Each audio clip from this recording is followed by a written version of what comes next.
Non accenna a ridursi l'emorragia di nascite nel bel paese e in Sicilia si registra il calo maggiore di tutta Italia.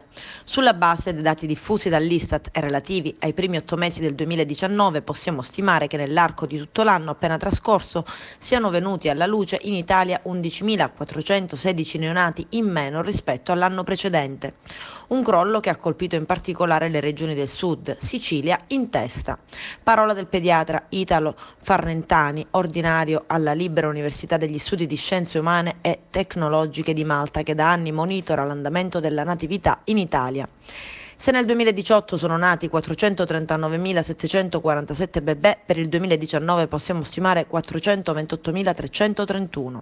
Ma se guardiamo alle varie regioni, anche in questo caso emerge un'Italia a più velocità, dice il pediatra all'ADN Cronos Salute. Tenendo conto soltanto dei primi 9 mesi del 2019 e quindi dei numeri dell'Istat, nel nord-ovest c'è stato un calo più contenuto rispetto alle aspettative. Nel nord-est la diminuzione ha seguito le attese. Se il centro Italia resta sostanzialmente stabile, il vero crollo avviene al sud, dove si concentra il 36% del totale di tutte le perdite dei neonati italiani, sintetizza il pediatra. In particolare in Sicilia si registra una perdita di neonati quasi doppia rispetto all'anno precedente e se 15 anni fa nell'isola nasceva il 10% dei bebè italiani, ormai siamo al 9,4%.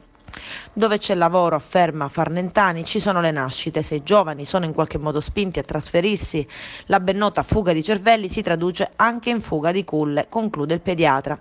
Questi dati però potrebbero essere utili per studiare interventi mirati a contrastare l'emorragia di nascite.